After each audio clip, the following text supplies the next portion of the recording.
Future సిటీలో land కొనాలని ఆలోచిస్తున్నారా? అయితే వెంటనే మాకు కాల్ చేసి పూర్తి వివరాలు తెలుసుకోండి. నమస్కారం. కార్తీక పురాణం 12వ రోజు పారాయణలోకి వచ్చాం. ఈరోజు క్షీరాబ్ది ద్వాదశి. స్వామివారు నిన్ను నిద్రలేచారు. ఈ ద్వాదశి నాడు ఏం చేయాలి? ఏకాదశి నాడు హరిబోధిని ఏకాదశి, ఉత్థాన ఏకాదశి పేర్లతోటి చెప్పుకున్న ఏకాదశి నాడు ఉపవాసం చేసి, ఏకాదశి నాటి రాత్రి ఒకవేళ మనకు అవకాశం ఉంటే కనుక తెల్లవార్లు నిద్ర లేకుండా కాలక్షేపం చేసి, తెల్లవార్లు ఉంటాం కదా, కొంతమంది ఉంటారు, అంటే ఇది ప్రత్యేకమైన రోజుల్లో ఉంటే మంచిది. అవకాశం ఉంటే కనుక ద్వాదశి నాడు ఉదయము మనం పారణ చేస్తాము. అయితే ద్వాదశి నాడు తులసీధాత్రి కళ్యాణం విధిగా చేయాలని చెప్తారు. తులసీధాత్రి కళ్యాణం అంటే తులసి చెట్టులోనే ఒక ఉసిరి చెట్టు, ఉసిరి కొమ్మని పాతి ఉసిరికి తులసికి వివాహం చేస్తారని చెప్తారు. ఈ తులసీధాత్రి కళ్యాణం ఎవరికి ఏది అవకాశం ఉంటే అది చేసుకుంటామండి. కళ్యాణంగా చేసేవాళ్ళు దేవాలయాల్లోనూ అక్కడ జరుగుతుంది. లేకపోతే మనం ఒక ఉసిరి చెట్టు ఉంటే దాని మొదట్లో ఒక తులసి చెట్టు కుండీని తీసుకెళ్ళి పెట్టి చేసుకోవచ్చు. ఎలా అవకాశం ఉంటే అట్లా చేయొచ్చు. అందరు సర్వులు ఈ రోజున దేవాలయ దర్శనం కానీ తులసీధాత్రి కళ్యాణం చేసిన సన్నివేశాన్ని కానీ చూస్తే సమస్త పాపాలు నశించిపోతాయని చెప్తారు. అవకాశాన్ని బట్టి నేను చేసుకోవటం, ద్వాదశి ఘడియలు దాటకుండానే పారణ చేయటం, అంటే ఏకాదశి ఉపవాసాన్ని విడవటం. ఉపవాసము జాగరణ ఎంత ముఖ్యమో పారణ అంత ముఖ్యం. ఈ పారణ ముఖ్యమనే విషయాన్ని తెలియజేసేటువంటి అంబరీషోపాఖ్యానాన్ని ఈరోజు చెప్పుకుందాం. అత్రి మహాముని ఇలా చెప్తున్నారు. అగస్త్య, కార్తీక మాస శుక్ల ద్వాదశిని హరిబోధిని అంటారు. అంటే ఏకాదశి నాడు నిద్రలేస్తున్నాడు కదా ఆయన, హరిబోధిని ఈ రోజున ఆయన మెలకుగా ఉంటాడనమాట. ఈ ఒక్క పర్వతిథి వ్రతాచరణ చేస్తే అన్ని తీర్థాలలోనూ స్నానం చేసిన, అన్ని విధాలైన యజ్ఞాలను ఆచరించిన కలిగే ఎంత పుణ్యం కలుగుతుందో అంత పుణ్యం ప్రాప్తిస్తుంది. విష్ణువు పట్ల, ఏకాదశి పట్ల భక్తిని కలిగిస్తుంది. సూర్యచంద్ర గ్రహణ పర్వాల కంటే గొప్పది, ఏకాదశి కంటే 100 రెట్లు మహిమాన్వితమైంది అయినటువంటి ఈ ద్వాదశి నాడు ఏ పుణ్యం చేసినా పాపం చేసినా అది 1,000 రెట్లుగా పరిణమిస్తుంది. అంటే ఈ ద్వాదశి నాడు ఒకరికి అన్నదానం చేసినా 1,000 మందికి అన్నదానం చేసిన ఫలితం లభిస్తుంది. ఒక్క మెతుకు దొంగిలించిన 1,000 మెతుకులు దొంగిలించిన పాపం మన వెంట పడిపోతుందట. ఒకవేళ ఏ రోజుకైనా ద్వాదశి ఘడియలు తక్కువగా ఉన్న పక్షంలో ఆ స్వల్ప సమయమైనా పారణకు ఉపయోగించాలి. కానీ ద్వాదశి ఘడియలు దాటిన తర్వాత పారణ పనికిరాదు. పుణ్యాన్ని కోరేవారు ఎవరైనా సరే ఏ నియమాన్నైనా అతిక్రమించవచ్చు, కానీ ద్వాదశి పారణని మాత్రం విసర్జించకూడదు. ఏకాదశిని తిథి నాడు ఉపవాసం ఉండి మర్నాడు ద్వాదశి తిథి దాటిపోకుండా పారణ చేయాలి. ఈ పారాయణ అంటారండి. పారాయణము కాదు, పారణ అంటే. తద్వారా కలిగే శ్రేయస్సుని శేషసాయి చెప్పాలే కానీ శేషుడు కూడా చెప్పలేడు. ఇందుకు అంబరీషుని కథే ఉదాహరణ.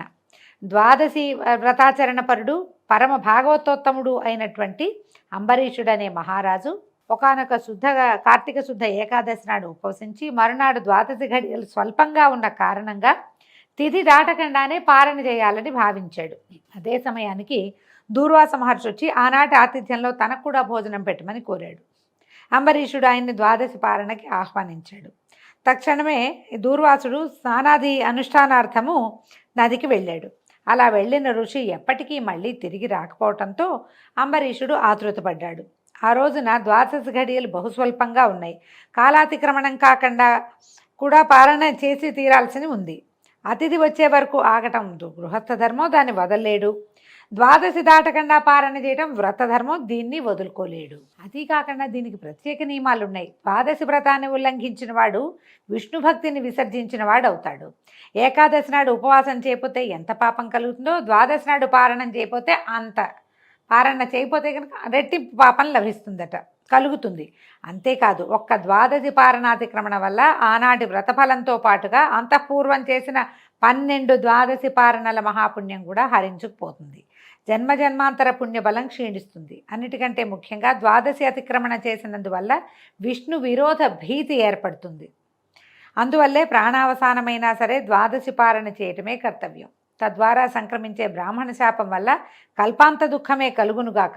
దూర్వాసాగమన అనంతరం కన్నా ద్వాదశి తిరోగమనాత్ పూర్వమే పారణ చేసి హరిభక్తుని నిలుపుకున్నట్లయితే కలగబోయే కష్టాలను ఆ కమలనాభుడే కడతేరుస్తాడు అని మనసులో నిర్ణయం చేసుకుని ధర్మవర్తనుడైన అంబరీషుడు ద్వాదశి పారణార్థం తనని పరివేష్టించిన వేద విధులకు ధర్మ సందేహాన్ని తెలియజేశాడు.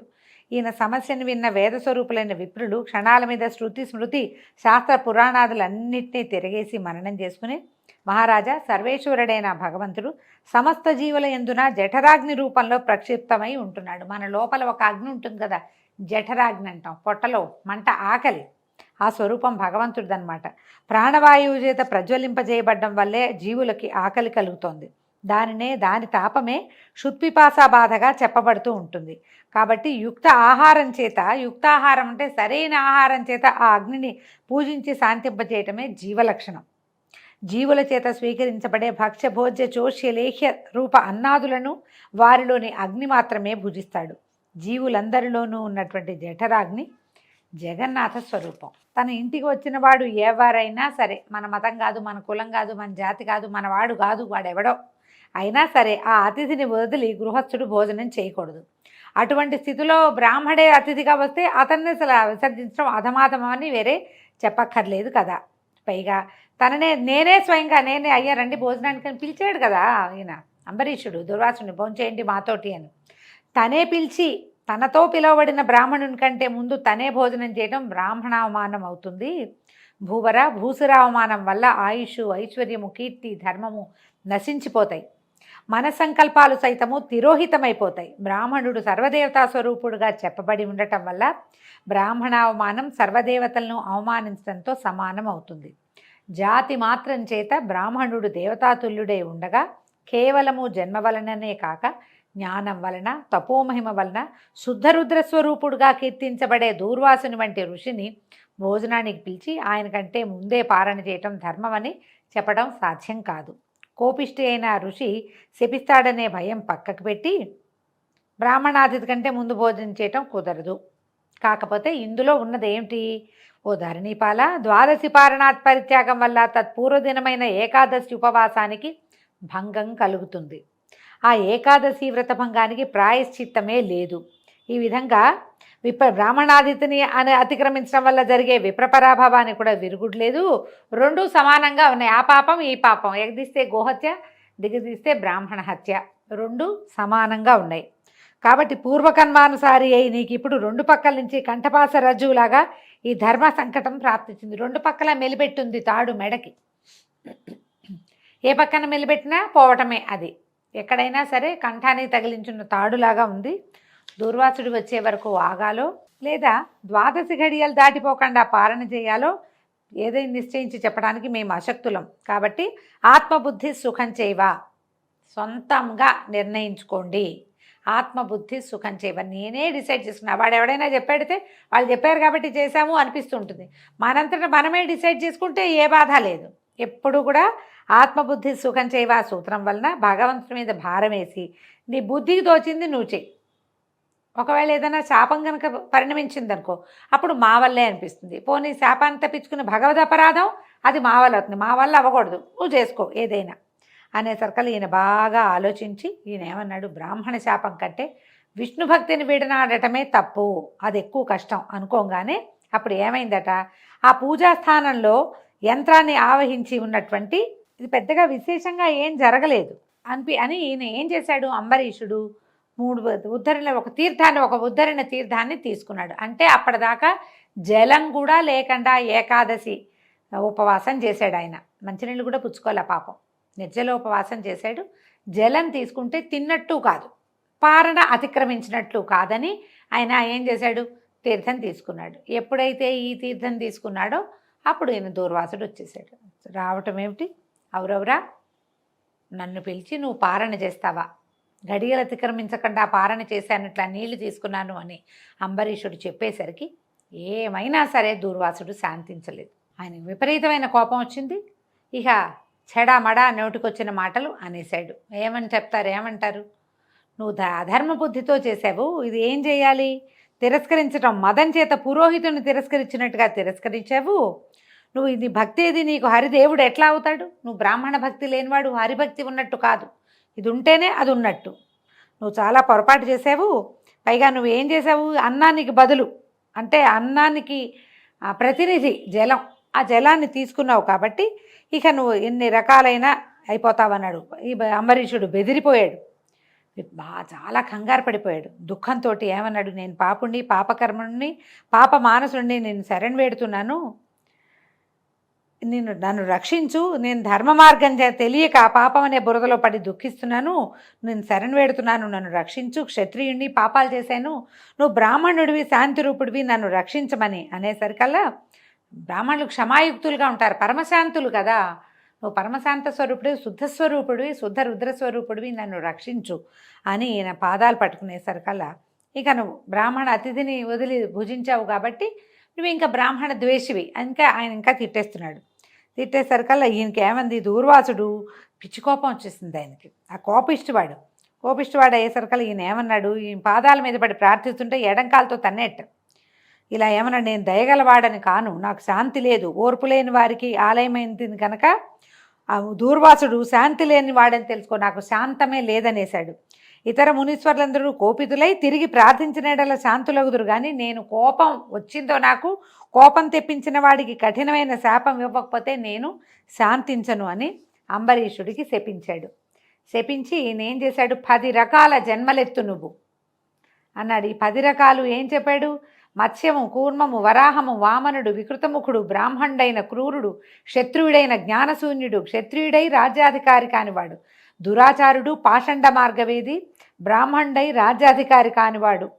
అయితే ఇలా రకరకాలుగా నువ్వు శాస్త్రార్థ వేదన కనుక నాకంటే ముందు నువ్వు జలంపారణ చేసినందుకు ఇన్ని రకాలుగా జన్మించు. ఈ 10లో ఒక్కటి కూడా గర్వం పొందగలిగే జన్మ లేదు.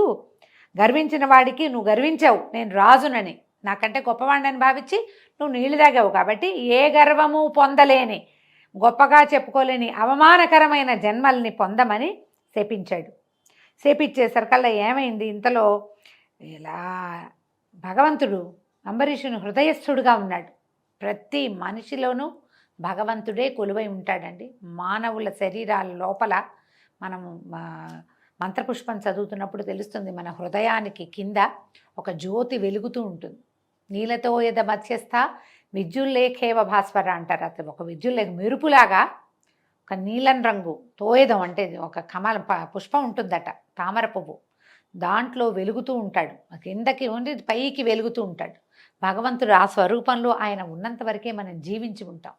అయితే ఈ అంబరీషుడు హృదయంలో సాక్షాత్ విష్ణువే కొలువై ఉన్నట్టు. ఎప్పుడైతే ఈయన తిట్టేస్తున్నాడు, కింద పడిపోగానే అంబరీషుడు స్పృహ తప్పిపోతే విష్ణువు ఆ 10 జన్మలని శిరసావహించాడు, తను తీసుకున్నాడు. బ్రాహ్మణ వాక్యం సత్యం చేయాలి ఒకటి, తన భక్తుణ్ణి రక్షించటం కోసం 10 తీసేసుకున్నాడు, 10 జన్మలు తీసుకున్నాడు. తీసుకున్న తర్వాత ఏమన్నాడు, తన సుదర్శన ఆయుధానికి ఆజ్ఞిచ్చాడు, నా భక్తుణ్ణి రక్షించు అని. అక్కడి నుంచి ఎప్పుడైతే సుదర్శనుడు ఆజ్ఞాపించబడిన మరుక్షణం పనిచేస్తాడట. అందుకని మనం చూడండి, సుదర్శన ఆయుధానికి సంబంధించిన స్తోత్రాలు ఏమైనా చదివితే వెంటనే వాన ఆగుతుందని చెప్తారు. మన కాగల పని ఆగిపోతే అది పని అవుతుంది, అలాంటిది చెప్తారు. ఆజ్ఞ అంటే చాలు స్వామి తయారైపోతాడనమాట సుదర్శనుడు. ఎప్పుడైతే ఇలాగా ఆయన ఆజ్ఞిచ్చాడో వెంటనే అక్కడ పూజాస్థానంలో ఉన్న యంత్రాన్ని ఆవహించి జగదేక శరణ్యము జగదేక భీకరము అయినటువంటి సుదర్శన చక్రం రివ్వున లేచిందట. ఆయన స్వామి దగ్గర నుంచి రాలా, అక్కడ బోల్డంత పూజా విధానం బోల్డంత జరుగుతోంది కదా, ఒక పీఠం ఉంది, పూజాపీఠంలో యంత్రం ఒకటి ఉంది, సుదర్శన యంత్రం. ఆ యంత్రాన్ని ఆవహించాడు సుదర్శనుడు. ఆవహించడం కానీ అది వెంటనే యంత్రం లేచి దానికి అన్ని 1000 పళ్ళతోటి వచ్చేసిందట. అది గుండ్రంగా తిరుగుతూ ఈయన వీధికి వచ్చేసేసింది. వచ్చేసరికల్లా అచేతనాలైన పూజిత సంజ్ఞల్లోంచి, అసలు ఏ కదలిక లేని పూజ చేయబడుతున్నటువంటి విగ్రహాల మధ్యలోంచి జడమైన ఆ విష్ణుచక్రం దివ్యకాంతి ప్రభాశోభితమై తన వంకగా కదిలి రావడం చూడగానే దూర్వాసుడు తుళ్ళిపడ్డాట. శాపాలు ఇచ్చాడు. పైగా ఏం చేశాడు, ఈ శాపంతో ఆయన ఎన్ని శాపాలు ఇచ్చి జట పెరికి తన జుట్టులోంచి తన జటలోంచి పిరికి కృత్య అనే ఒక రాక్షసుని సృష్టించాట. ఆ కృత్య అంబరీషుడి వైపుకి వచ్చింది. అంబరీషుడు ఒక రకమైన మూర్ఛ స్థితిలో ఉన్నాడు. ఎప్పుడైతే అంబరీషుడి వైపుకి ఈ కృత్య వచ్చిందో ఈ సుదర్శన ఆయుధం లేచేసింది. ఈ పూజకు పెట్టిన ప్రతిమల్లోంచి రివ్వుమని లేవటం ఏమిటి, 1000 పళ్ళుంటాయట సుదర్శన చక్రానికి. అన్ని వరలలోంచి మంటలు వస్తూ గుండ్రంగా తిరుగుతూ ముందు ఈ కృత్యని సంహరించి దూర్వాసుడి వైపుగా కదిలింది. అది చూసేసరికి తుళ్ళి పడిపోయాడు. చక్రాన్ని చిక్కకూడదని పరిగెత్తాడు ఆయన. భూచక్రం అంతా కూడా క్షణాల మీద పరిభ్రమించాడు. అయినా సుదర్శనం అతగాడిని తరుముతూనే ఉంది. భీతావహుడైన ఆ దూర్వాసుడు వశిష్ఠాది బ్రహ్మర్షులను, ఇంద్రాది దిక్పాలకుల్ని, చివరికి శివబ్రహ్మల్ని కూడా శరణు కోరాడు. కానీ అతని వెనకాలే విహ్వల మహాగ్నిజ్వాలాయుతంగా వస్తున్న విష్ణు చక్రాన్ని చూసి ఎవరికి వాళ్లే తప్పుకున్నారు తప్ప తెగించి ఎవరు అభయాన్ని ఇవ్వలేదట. ఈ విధంగా ప్రాణభీతుడైన దూర్వాసుడు సంభవిత లోకాలన్నీ సంచరించి చివరిగా చక్రపాణి అయిన విష్ణులోకాన్ని చేరాడు. బతిమలాడాడు. కోటి సూర్యులతో సమానమైన కాంతిని వేడిని కలిగిన నీ సుదర్శన చక్రం నన్ను చంపడానికి వస్తోంది. బ్రాహ్మణ పాదముద్రా సుశోభిత మహోరస్కుడు అయిన నువ్వే నన్ను ఈ ఆపద నుంచి కాపాడాలి. బ్రాహ్మణుడు అంటే ఆయన భృగు మహర్షి తన్నాడు విష్ణువుని. ఆయన పాదాలని గుండెల మీద ధరించే ఒక బ్రాహ్మణ పాదాలని ఇంకో బ్రాహ్మణుడిని నన్ను రక్షించు అని కోరితే ఆయన నవ్వాడట. ప్రపంచానికి నేను దైవాన్నైనా నాకు మాత్రం బ్రాహ్మణులే పూజ్యులు, వాళ్లే దైవాలు. నువ్వు సద్బ్రాహ్మణుడివి, దైవ రుద్రాంశ సంభూతుడివి అయి ఉండి కూడా శీఘ్రకోపివై ఆ అంబరీషుణ్ణి అకారణంగా శపించావు. పాలన కోసం వస్తానని స్నానార్థం వెళ్ళి నువ్వు సకాలానికి చేరుకోకపోవటం వల్ల అతను ఏం చేశాడు, ఆలస్యంగా రాదలుచుకున్న వాడివి నీ కోసం ఎదురు చూడకుండా 12 గడియలు గతించిపోకుండా పారణ చేసుకోవటం. అయ్యా నేను వచ్చేసరికి లేట్ అవుతుంది, నువ్వు పోనీ పారణ మొదలుపెట్టు అని కూడా చెప్పలేదు. నువ్వు చెప్పాలట్లా. మనం ఏం చెప్పాలండి, మన ఎవరైనా భోజనాన్ని పిలిచారనుకోండి, వస్తానని చెప్పకూడదు. మనకి లేట్ అవుతుందంటే నాకు 1 గంట లేట్ అవుతుంది మీరు మొదలు పెట్టండి అని చెప్పాలి. అది మర్యాద. భగవంతుడు ఆనది ఇచ్చాడు చూడండి, అట్లా చెప్పమంటున్నారు. పారణ చేసి మీరు మొదలు పెట్టండి, మీరు స్టార్ట్ చేయండి, నేను వస్తాను, జాయిన్ అవుతాను అని చెప్పాలి. నువ్వు చెప్పలేదు. 12 దాటిపోవడానికి కొన్ని క్షణాలు మాత్రమే వ్యవధి ఉన్న సమయంలో వ్రతభంగానికి భయపడి మంచినీళ్ళు తీసుకున్నాడే కానీ ఆకలితో నిన్ను అవమానించాలనుకోలేదు. నిషిద్ధాహారులకు కూడా అంటే ఏవీ తినకూడదు అన్నా కూడా మంచినీళ్ళకి ఎప్పుడూ జలపానం దోషం కాదు. ఎవరింట్లోనా మంచినీళ్ళు తాగితే ఇది చేసుకునేవాళ్ళండి, దాన్ని పరిహారం చేసుకోవాలనుకునేవాళ్ళు. జలపానానికి తప్పు లేదు. ఎక్కడ తాగినా దానికి తప్పు లేదట. అయితే ఆయన వినయపూర్వకంగా నువ్వు ఎంత బతిమలాడాడు, ఇంత కఠినమైన శాపం ఇస్తావా? బతిమాలినా నువ్వు ఒప్పుకోలేదు. ముముక్షువైన అతను మోక్షం కోరి ఏకాదశి వ్రతం చేసుకుంటూ ఉంటే అతను నువ్వేం చేసావు, 10 జన్మలు ఎత్తమన్నావు. మూగుడు అంటే అసలు జీవితం వద్దు, మళ్ళీ జన్మొద్దని అతను ఏకాదశి వ్రతాలు పెట్టుకున్న వాడిని 10 జన్మలకి సరిపడా శపించావు నువ్వు. అయితే నేనేం చేశాను, నా భక్తుల్ని రక్షించడం కోసం నీ శాపాన్ని నిమిషంలో తిప్పగలను. కానీ బ్రాహ్మణ వాక్యం వట్టిపోయిందనే లోకాపవాదం నీకు కలక్కండా ఉండటం కోసం అతడి హృదయంలో చేరి ఆ శాపాన్ని సవినయంగా స్వీకరించిన వాడిని, నీ శాపాన్ని అంగీకరిస్తూ గృహామి, అలాగే 10 జన్మలు ఎత్తుతాను అని ఒప్పుకున్న వాడిని నేనే కానీ అంబరీషుడు కాదు. అతనికి నువ్వు ఇచ్చిన శాపం పేరు కూడా తెలీదు. ప్రభు అంటున్నాడు, ఓ ఋషి, నీ శాపం ప్రకారంగానే ఈ కల్పాంతాన దుష్టుడైన శంఖాసురుని సంహరించేందుకు, శిష్యుడైన మనుముని ఉద్ధరించేందుకు మహామత్స్యంగా అవతరిస్తాను. దేవదానవులు క్షీరసాగరాన్ని మధించే వేళ మందరగిరిని మూపున ధరించడానికి కుదురుగా ఉండేందుకు కూర్మావతారుణ్ణవుతాను. భూమిని ఉద్ధరించేందుకు హిరణ్యాక్షుణ్ణి చంపేందుకు వరాహాన్నవుతాను. హిరణ్యకశపుణ్ణి సంహరించడం కోసం వికృతాననం కలిగిన నరసింహరూపధారిణి అవుతాను. సర్వదేవతా సంరక్షణ కోసం ధర్మబలుడైనా కూడా దానవుడు కనుక బలి అనేవాడిని శిక్షించేందుకు వామనుణ్ణవుతాను. త్రేతాయుగమున జమదగ్నికి కుమారుడిగా పుట్టి సాయుధ బ్రాహ్మణుడనై దుర్మధులైన రాజులను దుళ్ళకొడతాను. రావణ సంహారార్థమై ఆత్మజ్ఞాన శూన్యుడనైన అంటే నేనే భగవంతుడననే దానిని మర్చిపోయిన మాయామానుష విగ్రహుడైన దశరథరామునిగా అవతరిస్తాను. ద్వాపరయుగంలో జ్ఞానిని బలవంతుణ్ణి అయ్యుండి కూడా రాజ్యాధికారం లేకుండా రాజైన బలరామునకు తమ్మునిగా లీలామానుష విగ్రహుడైన శ్రీకృష్ణునిగా జన్మిస్తాను. కలియుగారంభాన పాపమోహము కొరకు పాషండమత ప్రచారకుడనై బుద్ధుడనే పేరుతోటి పుడతాను. ఆ యుగాంతమున శత్రుఘాతకుడైన బ్రాహ్మణునిగా ప్రభవిస్తాను. కలియుగ అంతములో కల్కి బ్రాహ్మణ వంశంలో పుడతాడని ఈ కార్తీక పురాణంలో చెప్పబడిందండి. భగవంతుడే స్వయంగా దూర్వాస మహామునికి చెప్పాడని చెప్తున్నారు. దూర్వాస, నా ఈ దశావతారాలను ఆయా అవతారాలలోని లీలలను ఎవరు వినినా చదివినా తెలుసుకున్నా వారి పాపాలు పటాపంచలవుతాయి. దేశకాల వయో అవస్థల్ని బట్టి వర్ణాశ్రమాల్ని అనుసరించి ధర్మము అనేక విధాలుగా వేదం చేత ప్రవచింపబడి ఉంటుంది. అటువంటి వివిధ ధర్మాలలోనూ కూడా ఏకాదశి నాడు ఉపవాసము, 12 తిథి గడియలు దాటకుండా పారణము అనేది విశ్వజనీనంగా భాసిస్తున్నాయి. అటువంటి వైదిక ధర్మాచరణమును చేసినందుకు గాను నువ్వు ఆ అంబరీషుణ్ణి శపించింది చాలక మరో ఘోర శాపాన్ని ఇవ్వబోయావు. బ్రాహ్మణుడవైన నీ వాక్యాన్ని సత్యం చేయటము, భక్తుడైన ఆ రాజును కాపాడుకోవటము రెండూ నా బాధ్యతలే కనుక మళ్ళీ శపించబోయే నిన్ను నివారించడానికే నా చక్రాన్ని నియమించానని భగవంతుడైన మహావిష్ణువు దూర్వాస మహామునికి తెలియజేశాడు. దీంతో 12వ రోజు పారాయణ పూర్తయిందండి. మళ్ళీ రేపు ఉదయం 13వ రోజు పారాయణలో కలుసుకుందాం. నమస్కారం.